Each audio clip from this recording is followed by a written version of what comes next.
Welcome back to the Long Acres Finance channel. The market is seeing a lot of volatility this year, and many investors are scrambling to limit their downside. Probably not long-term dividend investors though.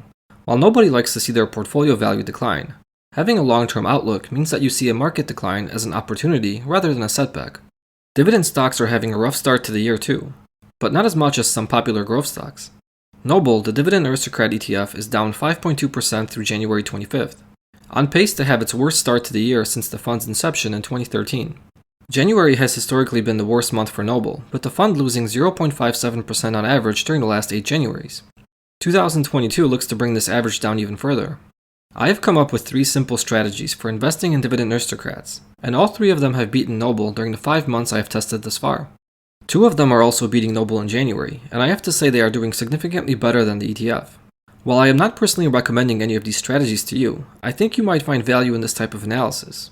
So let's take a look at how my strategies are doing in January, which Dividend Aristocrats look the most attractive for February, and talk about past performance.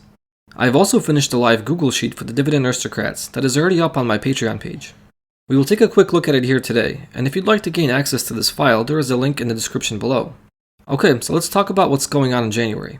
There's been a lot of volatility in the market, and many heavy red days. Is this a temporary pullback or the start of the next market crash? I don't know, and I doubt anyone truly does. What I do know is that dividend stocks have fared better than the broad market, and now there's plenty more deals out there than a month ago. NOBL is down 5.2% through January 25th, and it looks like the fund will finish the month in the red. My first strategy, the most undervalued strategy, that uses dividend yield theory to find the most potentially undervalued dividend aristocrats each month, is doing quite well with a gain of 0.06% through January 25th. The strong performance for the month comes from Aflac that is up 6.01% and AT&T that is up 9.76%. 2 more January selections, Clorox and Medtronic, are up for the month thus far. Not by much, but better green than red. As it stands right now, the most undervalued strategy is generating 5.26% of alpha over NOBL, which is a phenomenal month for the strategy that managed to generate 4.3% of alpha during the 5 prior months. Strategy number 2 is the highest expected growth strategy. Here I am looking for the Dividend Aristocrats that have the highest forecasted future rate of return. This was the best strategy in 2021, but it's off to a rough start this year. The strategy is down 5.58% in January, losing 0.37% to NOBL, and looks to trim the 6.3% of alpha it accrued last year. And finally, strategy number 3, which is the blended strategy. Here I have combined the first 2 strategies, where I look for the Dividend Aristocrats with the highest forecasted rates of return, but only amongst the potentially undervalued aristocrats. The blended strategy is down 1.19% in January thus far, which is 4.01% better than NOBL. Another solid month for this strategy, as it looks to build on the 5.52% of alpha it generated in 2021. Just because these simple strategies have worked thus far, does not mean they will continue to work in the future. I believe that they will, but only time will tell if my hypothesis will prove to be true. I used the new live Dividend Aristocrat Google Sheet to make selections for each strategy for February. I did this on January 26th. And this video was recorded at a later time in the day, so the data has changed slightly, and therefore you may see slightly different numbers on the screen from those I used to make my selections. Let's see which Dividend Aristocrats were chosen for February. First up, we have the most undervalued Dividend Aristocrats. Here I am comparing the current dividend yield to the 5-year historical dividend yield for each Dividend Aristocrat. If the current dividend yield is higher than the trailing dividend yield, the stock is potentially undervalued. The theory here is that we are choosing stocks that are trading for a bargain price right now, and could offer better than average returns in the future should they return to fair valuation. This strategy also ensures you are investing in Dividend Aristocrats with higher than average dividend yields. The average dividend yield for all 64 aristocrats is about 2.4%, which may not be too appealing to some dividend investors. The most undervalued strategy will typically offer a much more attractive dividend yield.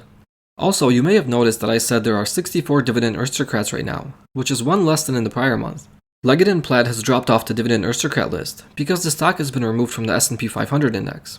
The 10 most undervalued Dividend Aristocrats right now are Aflac, Atmos Energy, Cardinal Health, Clorox, Hormel, Medtronic, 3M, AT&T, VF Corporation, and Walgreens. These 10 aristocrats offer an average dividend yield of about 3.5% right now, which is considerably higher than NOBL's dividend yield. The valuations range from about 7% undervalued on the lower end for Aflac to about 25% undervalued on the upper end for AT&T. Let's take a closer look at one of the most undervalued aristocrats so that I can give you a peek at the live Dividend Aristocrat Google Sheet. First up on the most undervalued list, we have Aflac, ticker symbol AFL. The stock trades for around $62 right now, offering a 2.57% dividend yield. Based on its trailing dividend yield, the stock appears to be about 7% undervalued. suggesting a fair price closer to $67. Dividend growth for Aflac has been decent, with two very nice increases during the last 4 years. In 2018, the company's annual dividend grew by 19.54%, and last year the dividend increased by 17.86%, with all the other dividend increases in the last decade being sub 10%. Aflac is coming off a pretty hot 2021, as the stock returned 34.55% to investors. The last 5 years were also pleasant for long-term shareholders, with an annualized rate of return of 13.56%.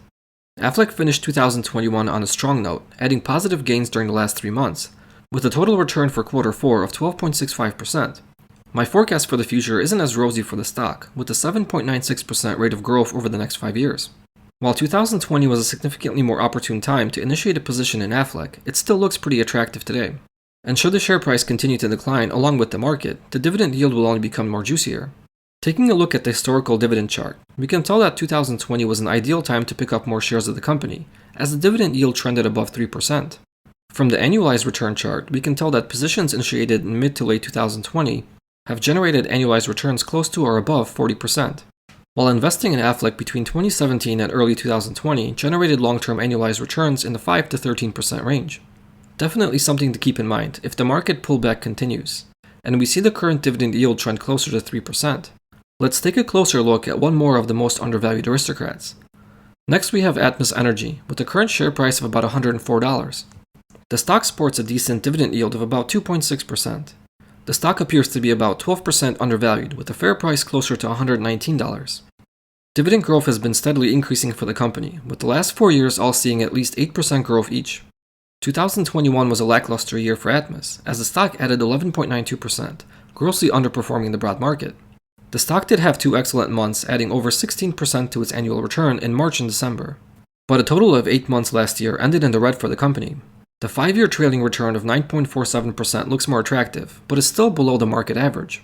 Based on dividend yield theory, the stock has been undervalued since late 2020, but has made positive move towards fair valuation on 2 separate occasions during the past year. The most opportune times last year to add shares of Atmos were February and November, as the dividend yield hovered near 3%. My return forecast for Atmos is 12.59% over the next 5 years, which is above my target 12%.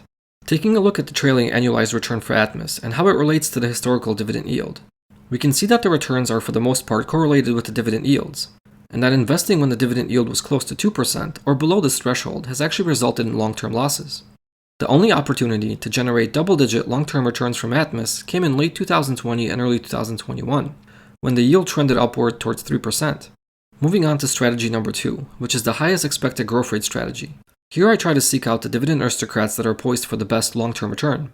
This is measured by 3 factors: forecasted earnings per share growth, the current dividend yield, and the current valuation. These 3 metrics are combined to come up with a 5-year annualized rate of return for each company. This is certainly not an exact science, but this approach seemed to work the best in 2021.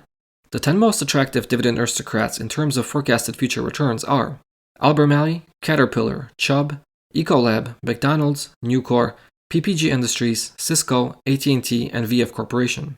These 10 aristocrats offer a current dividend yield that is slightly better than NOBL right now, around 2.5%. The average forecasted rate of return for all 10 is 28.72%. Now I don't actually expect to hit this forecast, but I do expect that these 10 aristocrats have the potential to grow faster than the remaining aristocrats. I expect this growth to come from the 3 factors used in the forecast: future business growth measured by the forecasted earnings per share growth, a return to fair valuation over the course of 5 years, and the dividend yield.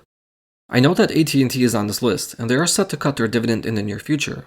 I don't necessarily think that this will result in a bad return for the stock over the next 5 years, but that's just my personal opinion. Moving on to the third and final strategy, the blended strategy, which is simply a combination of the first 2 strategies. Here I first filter out only potentially undervalued aristocrats. Then I select the 10 aristocrats with the highest forecasted rate of return.